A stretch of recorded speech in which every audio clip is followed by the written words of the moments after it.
the Black Hawk Foundation will be hosting its second edition of Camping Out in Drakensberg. That's happening between the 11th and the 13th of April. The foundation is made up of professionals from different fields such as health, business, media and construction. They're all camping to raise funds for the less fortunate. And with the funds made, the foundation really plans to give free medical consultation to the community, also help fight gender-based violence, career guidance that is also going to be an offer to school children, and the hosting of sports activities for the youth as well. So to share a little bit more about this camp, this endeavor, we're joined by the chairperson of the Black Hawk Foundation, Khaya Matanzima, as well as Dr. Nonelwa Tamara Sotsu. Good morning to the both of you. Thank you for joining us bright and early. Morning. Thank you for having us. So you're practicing this early mornings ahead of the hike, right? That's obviously happening in about a week or so. But congrats. Khaya, let me start with you. The need to establish this foundation, perhaps also how it's grown since its inception. Tell us a little bit more about that. Yes, we started the foundation 2018. Yeah. And we saw the need in the communities that they are not more aware of their health, and they're not conscious about their health services, and we do not want them to just go to doctors and consult without them understanding the nature of their illnesses and how they can combat them, because we believe that prevention is better than cure. So we started it lightly, and then we've been growing over the years. We've now have about 7 areas that we visit every year. Wow. Yes, in the rural villages of Eastern Cape. Wow. So Dr. Nonelwa, let me bring you then in. If we look at the progress that's been made since the foundation has been established, the work that's been done, I think beyond the services that are also provided, the leadership aspect, accountability, awareness, understanding, those important tools. Tell us what you're witnessing on that front over the years. As an organization, we've witnessed a lot of growth, both from our side as leaders of the organization and the communities that we serve. When we started off, all we knew is that we wanted to help, and we wanted to give back, and we wanted to use the skills that we've learned over the years to share with the communities that raised us. So we had to learn how to run an organization. We had to equip ourselves about how we can best give out the services to people, and we have just grown. But more importantly, the communities that we serve, each year when we come back to visit, the numbers are more. This gives us reassurance that the people feel the need of the organization, and each year we get people explaining to us how they have improved in terms of taking care of their own health and not relying on just going to medical services. Because some of the areas we visit have no clinics, or the clinics are very far off. So they appreciate a weekend where we can come and provide free medical consultations, teach them about the conditions that they have, how they can help themselves at home, lifestyle modifications, and also focusing on the youth and making sure that the youth has activities over the weekend like sports, career guidance. It just becomes an amazing weekend overall. I mean, we're stronger together, and prevention is also better than cure. Khaya, if we look at what's on offer for this weekend hike, I was asking you how early you have to wake up. What are those activities? I mean, tell us a little bit more about what's planned for this edition. No, we're mainly doing it for fundraising, because we fund ourselves through our own donations as members of the foundation, and we get donations from our friends and close family members.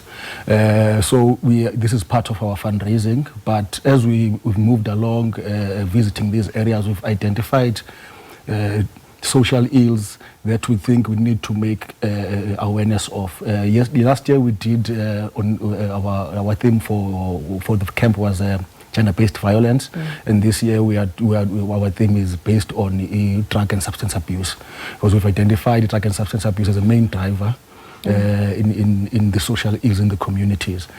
People default on medication because of them being addicted to alcohol and drugs. Or not only the communities we go to, but also us as members and professionals. We would like to also have a session between ourselves where we try and engage on how best we can be agents of change and assist communities in fighting against this drug and substance abuse, and to ourselves as well, because it's not only poor communities that suffer from drug and substance abuse, even us. We even call ourselves functioning alcoholics sometimes. So we're trying to open up that session. But for the weekend, we are arriving on Friday, the 11th, and then on Saturday morning, we go for a hike. We've got 2 trails of hiking. Those who are experienced will take the longer trail, and those who are inexperienced will take the shorter trail. And then from there, we're gonna come back and offer breakfast and massages for people who went so that we don't have cramps and all that. And we'll also be doing some outdoor games during the day, and have a silent movie night later on. And then in between we'll have these sessions that we are talking about for the drug and substance abuse. We'll also be visited by Mr. Anele Matoti. I think he acts on Uqabeja.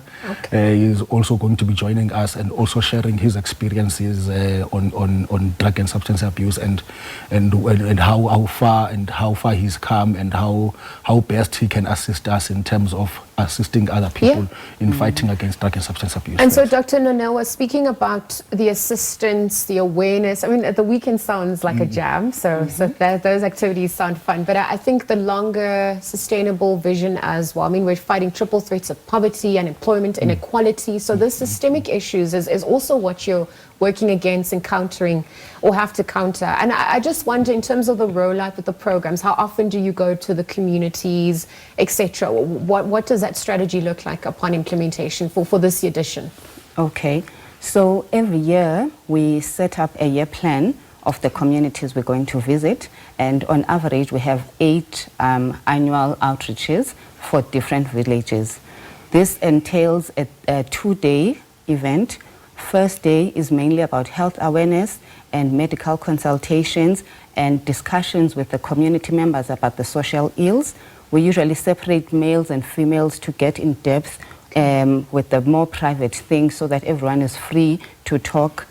And then day 2 entails having sports day for females and young men, soccer, netball. We give them awards and soccer kits just to encourage them. And also we do career guidance, where we work with universities around who come and help students with applying for varsity, how to choose careers, and just to motivate them. So it's a full outreach that needs a lot of human resources, a lot of financial resources, and a lot of compassion. So it takes there's 20 of us in the organization, but it takes us and us inviting our friends to ensure that we are able to do this. And every year we try to do different villages, but we also repeat so that we can see progress in the villages that we go to. We can see how far people have come, if there's been any changes.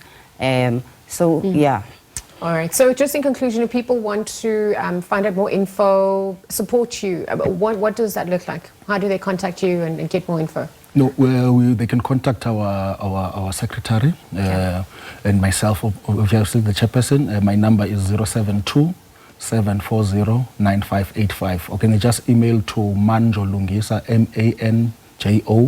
MANJOLUNGISA @gmail.com. Then they can contact us there. All right, thank you for joining us at this hour. We're wishing you all the best of luck. Thank you for your service, and thank you for making South Africa stronger and better by giving back to those who raised us, of course, right? Yes, So we'll leave that conversation. The Black Hawk Foundation this morning, 2 of its members joining us. They're hosting the second camping edition.